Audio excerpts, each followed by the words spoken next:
ప్రభు యేసుక్రీస్తు నామమున అందరికీ శుభోదయం అండి. అందరూ బాగున్నారా? మీ అందరూ కూడా క్షేమం ఉండాలని అనుదినము దేవుడికి నేను ప్రార్థన చేస్తున్నాను.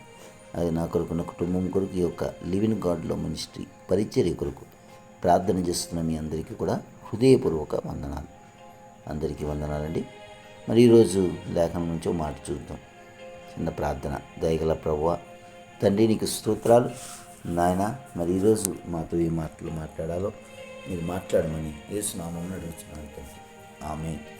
మరి ప్రియ సోదరి సోదర, ఈ దేవుడు చెప్తున్న మాట అంటే, నా మాట ఆలకించుడి. ఎవరి మాట? నా మాట కదా, దేవుని మాట ఆలకించండి అని దేవుడు చెప్తున్నాడు. నా కుమారుడా, నా మాట ఆలకించుము అని చెప్తున్నాడు. నా మాటకి చెవి యొక్కము. చాలామంది చెవి యొక్కుతారు, కానీ ఈ చెవిలో విన్న మాట ఆ చెవితో వదిలేస్తారు. అలా కాదు. ఆయన మాట విని హృదయానికి హత్తుకున్న మాటలు, ఆయన మాటని హృదయంలో కనుక భద్రపరుచుకుంటే నీవు ధన్యుడవు. అదే ఇక్కడ వాక్యం సెలవిస్తుంది. ఒకసారి చూద్దామా? సామెతల గ్రంథము 7వ అధ్యాయం 24 ఉంది. నా కుమారులారా, చెవి ఒకటి, నా నోటి మాట ఆలకింపుడి. నా నోటి మాట ఆలకించు. అదే 8:32 ఉంటుంది. నా మాట ఆలకించుడి, నా మార్గమును అనుసరించి వారు ధన్యులు. ఉపదేశము నిరాకరింపక దానిని నవలంబించి జ్ఞానులై ఉండుడి. అంటే ఆయన మాట విన్నవారు ధన్యులు ఏంటి, దాన్ని ఆలకించి దాన్ని ఏంటి నవలంబించి ఆ ఆజ్ఞానుసారం మనం జీవితానికి అప్లై చేసుకొని ఆ వాక్యానుసారం మనం జీవిస్తే మనట జ్ఞానులై ఉంటారట. చూడండి, జ్ఞానము ఎక్కడి నుంచి వస్తుంది అంటే, సోదరి సోదర, కీర్తన 128 ఉంటుంది.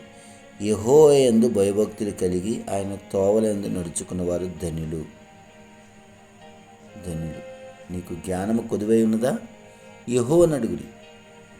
సోదరి సోదర, సొలొమోను మహారాజు అలాగే అడిగారు, ప్రభువా, ఇంత గొప్ప సామ్రాజ్యాన్ని ఇచ్చావు, ఇంత విస్తారమైన రాజ్యాన్ని ఇచ్చావు, దీన్ని పాలించుటకు నాకు జ్ఞానము కావాలి, తెలివి, జ్ఞానం, వివేకం అనుగ్రహించమన్నప్పుడు దేవుడు ఆయనకి తెలివి, జ్ఞానము, వివేకంతో పాటు సకల ఐశ్వర్యమును, తన శత్రువులు ఎవరు కూడా ఆయన్ని జయించలేనిటువంటి గొప్ప జ్ఞానమునిచ్చాడు. గొప్పగా పాలించాడు. ఏంటి, మహాజ్ఞాని అనిపించుకున్నాడు. అంత జ్ఞానం ఎలా వచ్చిందంటే అది దేవుని యొక్క కృప ద్వారా వచ్చింది. ఈ రోజున మనం కూడా ఏంటి ఉపదేశాన్ని అంగీకరించి ఆయన మాటకి చెవిగి ఆ మాటకి లోబడితే నిత్య జీవపు ఓటలో మనం ఉంటాం. అది ఇక్కడ వాక్యం సెలవిస్తుంది. ఏంటి చూడండి, నన్ను కనుగొనువాడు జీవమును కనుగొను, యెహోవా కటాక్షము వారికి కలుగును. ఎవరికట? నా ఉపదేశం వినువారు ధన్యులు అంటున్నారు దేవుడు.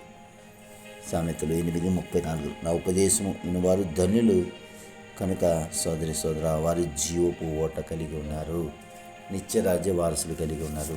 అదే కీర్తన 1 కీర్తన ఉంటుంది అండి. ఆయన శాసనములు దేవారాత్రులు దాన్ని ధ్యానించి వారు ధన్యులు. వాళ్ళు ఎలా ఉంటారట?